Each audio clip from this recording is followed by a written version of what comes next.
55 বছরের এক মহিলাকে শারীরিক নিগ্রহের অভিযোগ 35 বছরের এক ব্যক্তির বিরুদ্ধে। অভিযুক্ত ব্যক্তির নাম ইন্দ্রজিৎ মুখার্জি। জানা গিয়েছে নির্যাতিতা মহিলা নিউ আলিপুরদুয়ারের বাসিন্দা।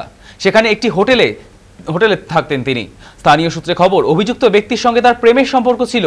তবে ইদানিং সেই সম্পর্কে ভাঙন ধরে এবং দুজনের মধ্যে বিবাদ চরমে পৌঁছয়।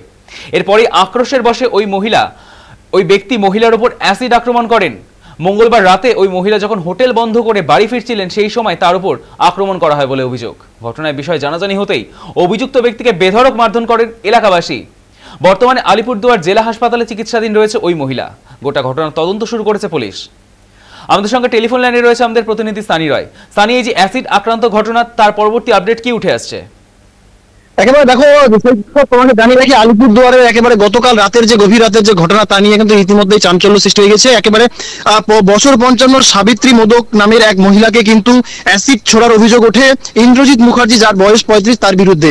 যেমনটা এখনো পর্যন্ত পুলিশ এবং স্থানীয় সূত্রে আমরা জানতে পেরেছি যে এই দুইজনের মধ্যে কিন্তু একটা প্রেমের সম্পর্ক ছিল এবং পরবর্তীতে সেই প্রেমের সম্পর্ক কিছুটা হলেও তাদের মধ্যে একটা বিভেদ সৃষ্টি হয় এবং তারপরেই কিন্তু এই মহিলা যখন নিজস্ব হোটেল বন্ধ করে যখন বাড়ি ফিরছিলেন, ঠিক সেই সময় টোটো চালক ইন্দ্রজিৎ কিন্তু তার উপরে একেবারে বেপরোয়াভাবে হামলা করে রীতিমতো অ্যাসিড ছোড়ার অভিযোগ উঠে আসছিল এবং তারপরে স্থানীয়রাই তাকে সেখানে আটক করে এবং উত্তম মধ্যম দেওয়ার পর পুলিশের হাতে তুলে দেয়। ইতিমধ্যেই তিনি কিন্তু পুলিশ হেফাজতে রয়েছেন এবং পাশাপাশি গুরুতর জখম সেই মহিলাকে আলিপুরদুয়ার জেলা হাসপাতালে নিয়ে যাওয়া হয় এবং তার প্রাথমিক চিকিৎসা সেখানেই চলছিল। এখনো পর্যন্ত তিনি চিকিৎসাধীন অবস্থাতেই রয়েছেন।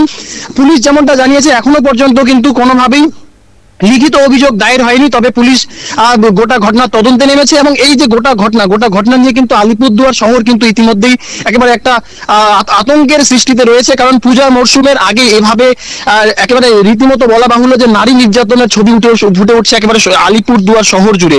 সেক্ষেত্রে অনেকটাই কিন্তু আইন শৃঙ্খলা নিয়েও প্রশ্ন তোলা হচ্ছে এবং বারবার যে ঘটনাটা ঘটে আছে, যে একদিকে যখন দক্ষিণবঙ্গের বিভিন্ন জায়গাতে নারী নির্যাতনের খবর উঠে আসছে, খোদ জলপাইগুড়ি জেলার ধূপগুড়ির বানারহাটেও কিন্তু এমন ধরনের ঘটনা এর আগে ঘটেছিল এবং শ্লীলতাহানির অভিযোগে কিন্তু আজ যেমন জেলা জুড়ে বিভিন্নভাবে আন্দোলন তৈরি হচ্ছে, ঠিক সে জায়গায় আলিপুরদুয়ারের এই ঘটনা নিয়েও কিন্তু প্রশাসনিক নজরদারি নিয়েও কিন্তু প্রশ্ন তুলছেন সাধারণ মানুষ। সৈকত, অনেক ধন্যবাদ সানি।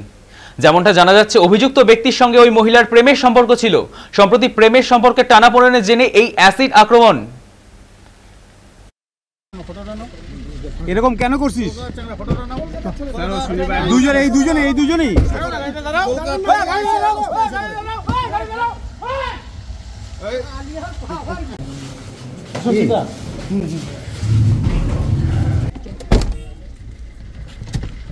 আরে বল, কেন করছিস এরকম?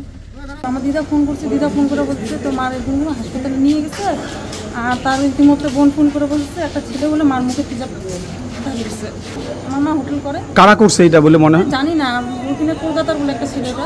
বদি হেঁটে হেঁটে আসলো, যখন সুপার মার্কেটটা পার হবে ওই গলি থেকে দুইজন দৌড় মেরে যাচ্ছে যে আমাকে এসিড দিছে। আমরা বলতেছি কি রে এত চিল্লাচ্ছে কেন? এটা তো বদির গলার আওয়াজ। এরা আবার আমাদের আগে যারা ছিল ওয়ান শপে যারা ছিল, ওই যে বাপ্পাদা, বিক্রম দা, শুভ, এরা বলতেছে যেহেতু এটা তো কাকি চল যাই, সবাই আমরা দৌড় মেরে আমরা আসলাম। এগিয়ে আসার পরে দেখলাম যে বৌদি আসলো, এগিয়ে দেখলাম বৌদির মুখ মানে মুখে ঢুকে চুলে একদম মানে ধোঁয়া উঠতেছে, যেরকম প্রচন্ড হারে। মানে বললো কি কয় এসিড দিচ্ছে, চোখ মুখ মানে বন্ধ করে আছে। তখন বলতেছে আমাকে একটু জল দাও। তখন আমরা কয়েকজন মিলে পাশে একটা এই সরকারি কল আছে পৌরসভার, ওই কলে গিয়ে আমরা পাম্প দিচ্ছি, জল দিতেছে। আর তারপরে ভালো করে ফলো করে দেখি যে এই সাইডটা দিয়ে প্রচন্ড হারে ব্লাড বেরোচ্ছে, মানে ব্লেডও চালিয়েছে। না, ব্লেডটা বেরোচ্ছে না কিনা সেটা আমরা জানি না। ছেলেটাকে যখন ধরা হয়েছে তখন ও শিকার গিয়েছে। ছেলেটা কোথাকার ছেলে? ছেলেটা আমরা জানি কলকাতা। ছেলেটাকে আমরা দেখি। এই ছেলেটা এখানেই থাকে? এই ছেলেটা এখানেই থাকে। কিন্তু কি করে ছেলেটা টোটো চালায়। এর আগে অন্য কাজ করতো। তারপরে যখন পাবলিক যখন ওকে মারধর করতেছে দেখতে, তখন বলতেছে আমি এর আগে 12 বছর জেল কেটেছি, আরো খাটলে খাটবো, আমাকে পুলিশের হাতে তুলে দেবো। একটাই ছেলে ছিল? এই ছেলেটাই ছিল।